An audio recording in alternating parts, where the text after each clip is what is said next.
아들 면회는 불가합니다. 그 한마디에 나는 군인으로서의 본능이 꿈틀거렸다. 대한민국 육군 사단장 김태준. 평생을 조국을 위해 살아왔지만 그날만큼은 아버지였다. 아들의 부대 면회를 요청했지만 부대는 이유 없이 거부했다. 그때 나는 알았다. 내 아들에게 무언가 일어났다는 걸. 군인의 감은 틀리지 않는다. 여러분이라면 아들이 고통받고 있다면 그대로 참겠습니까? 나는 참지 않았다. 그리고 그날 밤 나는 한 부대를 통째로 무너뜨릴 작전명 참교육을 발동시켰다. 그날 아침도 평소처럼 부대 회의가 있었다. 대한민국 육군 에코 사단장으로 근무 중인 나는 매일같이 작전 보고를 받고 장병들의 훈련 상황을 점검했다. 그날도 평온했다. 적어도 겉으로는. 하지만 내 마음은 달랐다. 며칠 전부터 이상한 감정이 나를 괴롭혔다. 전역한 동기들은 말하곤 했다. 태준아, 넌 평생 군인이다. 내 피엔 군대가 흐르잖아. 그 말이 맞았다. 군인은 본능으로 움직인다. 그리고 그 본능이 지금 나에게 경고하고 있었다. 아버지, 저 이번 주에 면회 오세요. 며칠 전 통화했던 아들의 밝은 목소리가 떠올랐다. 그게 마지막이었다. 그 후로 아들과 연락이 끊겼다. 전화도 편지도 없었다. 훈련소 시절에도 단 한 번도 연락을 거르지 않던 녀석이었다. 이상했다. 불길했다. 나는 참다 못해 참모에게 말했다. 이번 주 금요일 에코연대 1중대에 면회를 가겠다. 참모는 잠시 머뭇거렸다. 사단장님, 그 부대는 요즘 조금 분위기가. 무슨 뜻인가? 중대장이 새로 부임했는데 보고가 좀 엉성합니다. 나는 고개를 끄덕였다. 그 말 한마디면 충분했다. 군대에서 보고가 엉성하다는 건 반드시 무언가가 숨겨져 있다는 뜻이다. 면회 당일 나는 사복 차림으로 조용히 부대를 찾았다. 경비 초소의 병사에게 이름을 말하자 병사는 얼어붙은 얼굴로 나를 쳐다봤다. 면회는 불가능합니다. 왜? 지금 병사는 훈련 중이라. 훈련? 주말인데? 그게 내부 지침이라서요. 병사는 시선을 피했다.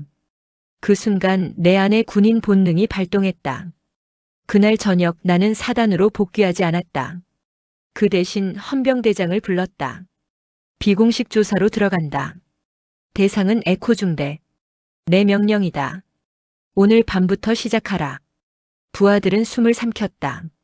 사단장이 직접 비공식 수사를 명령하는 건 거의 전시 상황과 다름없었다. 밤새 자료를 뒤졌다. 훈련 일지, 근무 기록, 병사 건강보고서. 그중 한 줄이 내 눈에 들어왔다. 상병 김도윤 지난주 훈련 중 부상, 의무대 입원. 내 아들 이름이었다. 그런데 이상했다. 입원 기록은 있었지만 퇴원 기록이 없었다.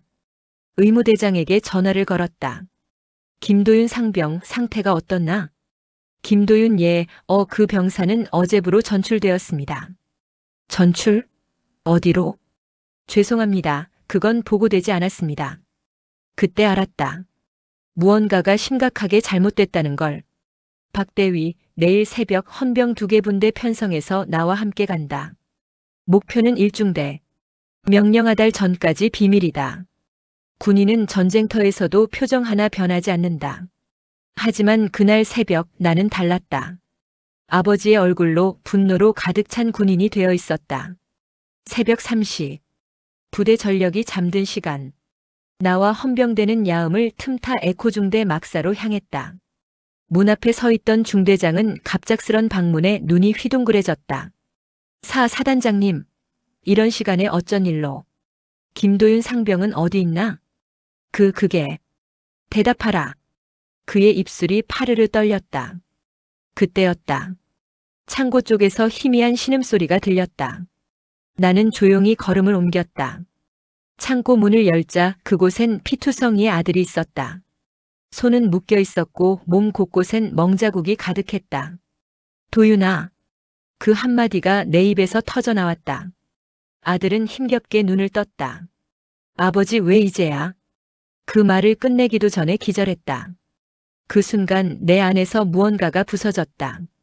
군복을 입은 아버지의 분노. 그건 말로 표현할 수 없었다. 전 장병 기상. 헌병은 전 구역 통제하라. 오늘부로 이 부대는 내 지휘 하에 있다. 새벽 하늘이 울렸다. 그날 이후 에코 중대는 지옥의 하루를 맞았다. 나는 즉시 조사위원회를 꾸렸다. 가혹행위, 폭행, 상명하복의 왜곡. 모든 게 드러났다. 가해자는 중대장과 일부 간부 그리고 선임병들이었다. 그들은 아들의 성실함이 마음에 들지 않았다고 했다. 뭘 잘난 척하냐? 사단장 아들이면 다야?